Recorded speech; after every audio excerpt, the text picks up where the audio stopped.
The diary lay open on the wooden table, its pages fragile under the dim circle of the desk lamp. The sketch on the left page showed the outline of a trembling student trapped behind a door fastened shut. Across the right page, in uneven strokes of ink, the words "locked room" spread like a wound.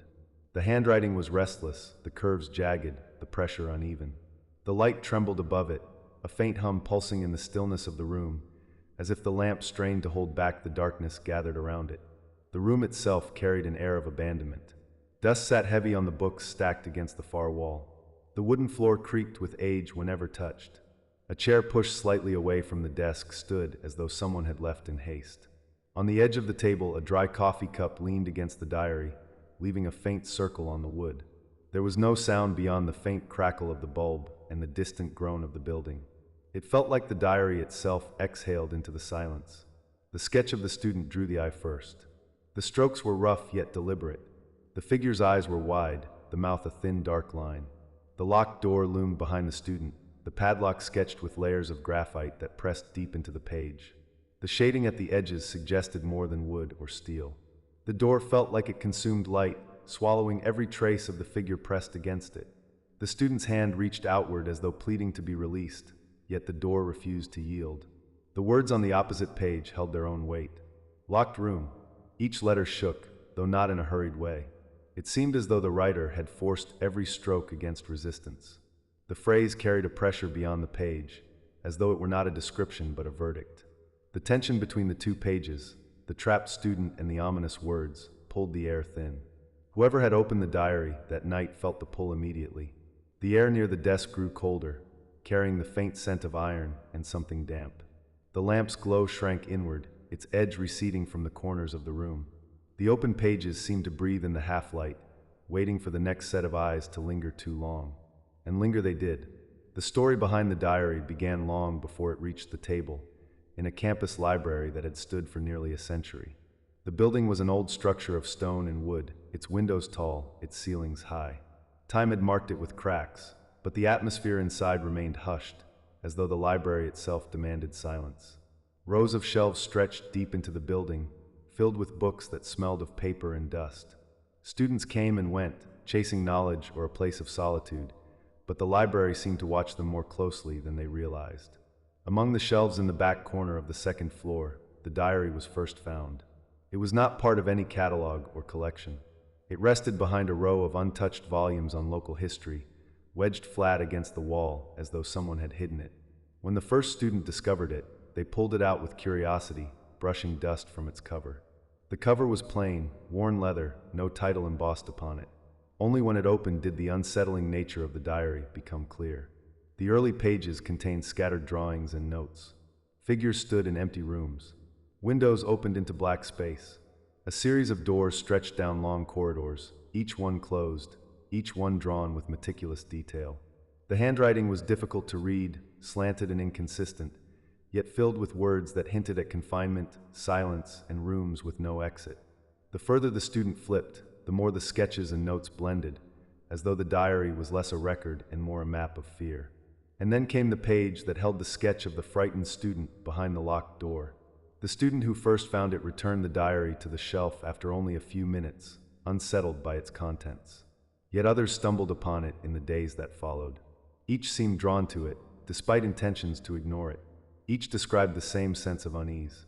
The diary never returned to the catalog desk, nor did anyone officially register it. It simply passed from hand to hand, always back to that same shelf in the second floor corner, as though the diary belonged there. Stories began to circulate. A whisper moved across campus, that those who read too deeply into the diary would hear footsteps when alone in study rooms, or that they would dream of doors that never opened. One claimed to have seen the exact sketch from the diary appear in their notes after waking from a late study session. Another claimed the phrase "locked room" had appeared across the cover of their textbook in faint pencil lines, vanishing moments later. Each story grew, layered with fear and embellishment, but none of the students could fully dismiss the weight of the diary when it appeared in their hands. One evening, a student named Daniel stayed late in the library. He was not one who believed in rumors, yet he was drawn to the second floor corner. His studies dragged, his focus thin, and something about the hushed stories around the diary gnawed at his concentration. When he finally walked to the shelf, the book was already waiting. The leather cover seemed darker than he expected, the edges more frayed. His fingers hesitated, then gripped the spine, sliding it free. Daniel carried it to a nearby desk. The lamp above flickered faintly, the light weak. He placed the diary on the table and opened it. The sketches were strange, but not unbearable. Rooms stretched endlessly, doors lined against shadows. He flipped further, page by page, until the drawing of the trembling student caught him. The image struck harder than he expected. He stared at the wide eyes, the reaching hand, the immovable door. His chest tightened as though the student's breathless fear reached across the page. His gaze moved to the words opposite, locked room. The letters seemed to shift under the lamplight, trembling in rhythm with his own pulse. The air grew colder. The silence thickened. Daniel's own reflection in the dark window beside the desk seemed to falter, the outline less solid than it should have been. He closed the diary, pushing it slightly away, yet the impression of the drawing lingered in his mind, clear as though branded. He returned the diary to the shelf and left quickly, though the sense of being followed pressed at his back until he stepped outside into the night air. From that night, Daniel dreamed of doors. At first they were simple, long hallways lined with them, each closed, each locked. His dream self tried each handle, but none opened. The longer he dreamed, the darker the halls grew, the colder the air, the louder the silence. Then the dream shifted. He began to see the same trembling student from the diary, always beyond a locked door, always reaching outward through a crack, the eyes pleading. Each time Daniel tried to help, the padlock grew heavier, the hinges groaned louder, and the student's figure receded deeper into shadow. Daniel woke from these dreams with a tightness in his chest and the faint smell of damp wood in his room. Others who had handled the diary experienced similar disturbances. Some claimed they heard the lock click in their dreams. Some said they woke to find their own door slightly ajar, though they had shut it tightly before sleeping. None shared these details openly, except in whispers, for fear of ridicule. Yet the stories fed the diary's presence, as though the attention itself gave it strength. The sketch of the frightened student became a silent emblem among those who had seen it, a figure they could not dismiss. Weeks passed, and the diary continued to wait on the shelf, untouched by staff, unnoticed in catalog checks. No librarian claimed to have seen it, though the students knew it remained. The atmosphere of the library shifted in subtle ways. The second floor grew colder. The silence there pressed harder. Students began avoiding the far corner, choosing seats closer to the stairwell. The shelves near the diary gathered more dust as fewer dared to approach. Yet still, now and then, someone was drawn, unable to resist the weight of its presence. One stormy night, when the rain beat heavy against the tall windows and the lamps glowed faint under the flicker of lightning, a group of students gathered around a study table. They spoke of the diary, half mocking, half fearful. Curiosity burned through their nervous laughter. One dared another to retrieve it. One dared them all to read aloud from it, to prove the stories false. Despite their hesitation, the challenge hung in the air until one of them, restless and bold, rose and walked to the second floor. The diary was waiting, its leather cover damp with a faint sheen as though touched by rain. The student carried it back to the group and placed it on the table. Their laughter faltered as the book landed with a muted weight. One reached forward, opened it, and turned to the page of the frightened student. The drawing stared back at them, hollow and unyielding. The phrase "locked room" seemed darker than ink, as though it sank into the paper. The storm outside grew louder, thunder rolling close. One student began to read aloud, tracing the lines of uneven text that surrounded the drawing. The words described a room without windows, without light, where a lock sealed every exit. The description wound in circles, repeating phrases, trapping itself. The voice faltered as the air grew colder, the lamplight dimming until their faces barely showed. A sound stirred in the silence, faint but clear, the slow drag of metal against wood.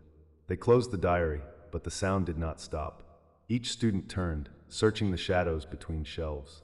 The storm outside roared, yet the scraping continued, steady, deliberate. A lock grinding against a door. Their breaths shortened.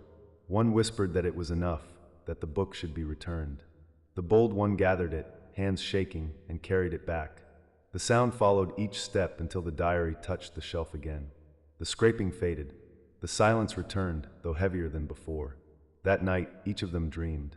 The details varied, but all contained the same locked door, the same student behind it, the same sense of pleading.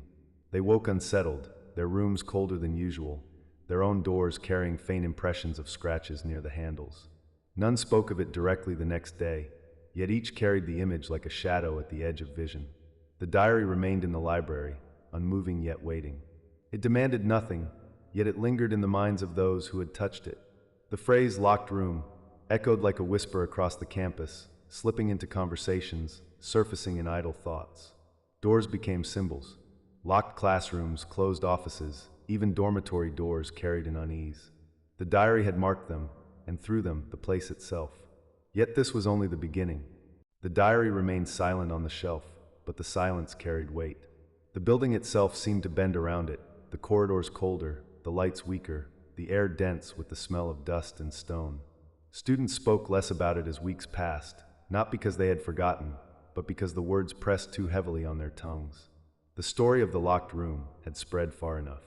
It did not need repeating. Those who had seen the sketch carried it in memory like a bruise that would not heal. Daniel continued to dream. Each night the door waited, tall and unyielding, the padlock glinting with damp steel. The frightened student reached for him, yet remained unreachable, always on the other side. Daniel woke breathless, his chest tight, the faint rhythm of metal against wood still in his ears. His days blurred into routine, but the dream left him thinner, shadows deepening beneath his eyes. He avoided the library, yet he knew the diary remained. He felt its presence like a tether across the campus, pulling at him whenever he passed within sight of the building's tall windows. One late afternoon, Daniel sat in a lecture hall while the professor spoke of architecture. The slides showed plans of buildings, corridors, chambers, locked doors. His focus slipped, and his notebook filled not with diagrams but with sketches of a narrow hall stretching endlessly forward, doors lining either side, all closed. His pen moved without pause, as though following a path already drawn. When he noticed what he had done, his stomach clenched. He tore the page free, crumpled it, and hid it in his bag. The pattern repeated across the week. Each note carried the shape of a door, a lock, a trembling figure pressed against wood. His hand seemed unable to resist. Others bore their own marks. A girl named Claire, who had been with the group that read aloud, began refusing to close her dorm room door. She left it cracked each night, though the hallway outside chilled her sleep. When asked why, she said she could not bear the sound of a lock sliding into place. A boy named Thomas, also part of the group, began carrying his keys in his hand at all times, checking them against his door, twisting them in locks again and again as though fearing they might stop working. Their friends noticed, yet no one laughed. The unease had settled too deep. The library itself grew more deserted. The second-floor corner, where the diary rested, became an unspoken boundary. Students avoided study tables nearby, preferring cramped seats closer to the stairs. Some claimed the temperature dropped the moment they stepped near. Some claimed the shelves whispered faintly when no one else was present. The librarians dismissed such talk, though none of them admitted to touching the diary or moving it. When asked, they insisted no such book existed. Yet the students knew it did. They had seen it, touched it, dreamt it. One evening, as dusk fell across campus, Daniel felt the pull stronger than ever. He tried to ignore it, sitting in his dorm room with textbooks spread around him, but his focus dissolved. The image of the locked door pressed at his mind until it drowned the words on the page. He stood, restless, and walked outside. The air was heavy, clouds thick, the sky the color of lead. His feet carried him without pause to the library. By the time he realized where he was going, the tall stone building already loomed before him, its windows dim. He paused at the entrance, heart racing, but the pull drew him inside. The library was nearly empty. A few students sat scattered across the ground floor, their heads bowed over notes, their faces pale in the fluorescent glow. The silence pressed deeper than usual. Daniel climbed the stairs, each step creaking beneath his weight. The second floor stretched before him, the air colder, the shadows longer. His path led directly to the corner. And there it was. The diary waited, tucked behind the same row of volumes, its cover darker than the others, its edges worn. He pulled it free and carried it to the desk beneath the lamp. He opened it. The pages stirred faintly, as though touched by a draft. The drawings stared back, halls without end, doors without openings, rooms without windows. He flipped until he reached the familiar sketch. The frightened student stood pressed against the locked door, eyes wide, hand reaching outward. The words on the opposite page were the same, yet different. The phrase "locked room" was no longer shaky. The strokes were sharper, more deliberate, as though carved with intent. Daniel's chest tightened. His reflection in the dark window beside the desk seemed to lean closer, watching more intently than he could bear. He turned the page. The next sketch showed something new. A door stood open. Beyond it stretched a corridor lined with doors, each one closed, each one locked. In the corner of the page, in faint pencil, a phrase appeared: "Enter and see." Daniel's breath caught. His hand trembled. He closed the diary quickly, but the phrase remained in his mind, clear as though spoken aloud. That night, his dream changed. The locked door stood before him as always, the student behind it reaching outward. But this time, the padlock hung broken, the door slightly ajar. A whisper drifted through the crack: "Enter and see." His hand reached forward, though his waking mind screamed to stop. The door creaked as it opened. The corridor stretched beyond, lined with endless doors. His footsteps echoed as he stepped inside. The student who had always stood beyond the door was gone. The air pressed heavy, the silence thick. The door shut behind him with a sound like stone grinding. He turned, but the lock had returned, sealing him in. He woke gasping, drenched in sweat, the taste of damp air in his mouth. From then on, Daniel carried the sense that he had crossed something. His days felt thinner, his nights heavier. He no longer dreamed of standing outside the door. He always began inside the corridor, walking past endless locks, each one unyielding. The air smelled of iron and wet stone. The silence pressed so hard that his ears rang with its weight. He walked until his legs burned, yet the corridor never ended. Sometimes he saw shadows move at the edges of vision, shapes slipping behind the locked doors. Sometimes he heard faint knocking, as though something inside each room begged to be released. He woke each morning with the sound still in his ears. Claire's condition worsened. She confessed to Daniel one morning that she no longer slept at all. Each time she closed her eyes, she found herself standing in the same corridor he now walked. The doors whispered to her, though she refused to repeat what they said. Her voice trembled when she spoke of it. Thomas, too, looked thinner, his hands shaking as he clutched his keys. He admitted he had begun hearing footsteps outside his dorm at night, slow and deliberate, stopping always at his door before retreating. Their shared fear bound them, though none dared speak of the diary directly, as though naming it aloud might invite more. The storm returned one night, heavier than before, thunder cracking against the tall windows, rain streaking the stone walls. Daniel sat in his room, staring at his desk when the sound began. A slow scraping, metal against wood, faint at first, then steady. It came from his door. His heart pounded as he stared. The handle trembled once, twice, though the door remained shut. The scraping continued, patient and deliberate. Daniel rose slowly, each step heavy, until he stood before it. The sound stopped. Silence pressed thick against the door. He reached for the handle, though his hand shook violently. Before he touched it, 3 knocks sounded, sharp and hollow. He stumbled backward. The air grew colder. When he finally gathered the courage to open the door, the hallway stood empty. Only the faint smell of damp would lingered. The next day he returned to the library. He told himself he needed to see the diary again, that answers might hide in its pages. The building stood quieter than ever. Few students remained inside. He climbed the stairs and approached the shelf. The diary was gone.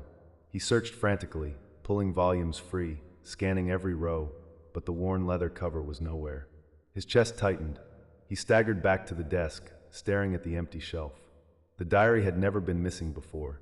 It had always been there waiting. Now its absence felt heavier than its presence ever had. That night his dream deepened. He walked the corridor again, but this time the doors stood closer together, the air thicker, the knocking louder. He reached one door and felt his hand rise toward the lock. The metal was cold, damp. The padlock clicked under his touch, though he had no key. The door creaked open. Inside was a room with no windows, no light, only walls pressing inward. At the far side stood the same student from the first sketch, trembling, eyes wide, hand reaching outward. But now the student's mouth moved, whispering words Daniel could not hear. He stepped closer, straining to listen, but the room seemed to fold inward, pressing against his chest. He woke choking, the air thick, his throat raw. Across campus, whispers spread of more students dreaming of corridors, of doors that would not open, of knocking that followed them into waking life. Some avoided the library entirely. Others left campus early, unwilling to remain. The administration dismissed the stories, claiming stress and exhaustion explained the strange accounts. Yet the atmosphere of the place shifted. The halls carried more silence, the nights more shadows. Daniel felt the weight building, pressing against him. He confided once more in Claire and Thomas, gathering in her dorm room late at night. They spoke in hushed tones, sharing the details of their dreams, their fears, their sleepless nights. Claire's eyes were sunken, her voice thin. Thomas's hands shook as he twisted his keys. Daniel told them of the diary's disappearance, and silence fell heavy. If the diary was gone, then where had it gone? And why did its presence press harder than before? The storm rose again, louder than ever, wind howling against the windows, thunder rolling through the stone walls. The lights flickered. The air grew colder. Then came the sound. Scraping, steady and deliberate, metal against wood. It echoed through the dorm, moving from door to door. Each of them froze, breaths caught, ears straining. The sound reached Claire's door and stopped. Silence pressed heavy. Then came the knock. 3 sharp, hollow strikes. Claire's face drained of color. Thomas gripped his keys tightly, as though they could protect him. Daniel rose slowly, his heart pounding. He reached for the handle. The knock came again, louder, harder. The door trembled against its frame. He grasped the handle, turned it, and pulled.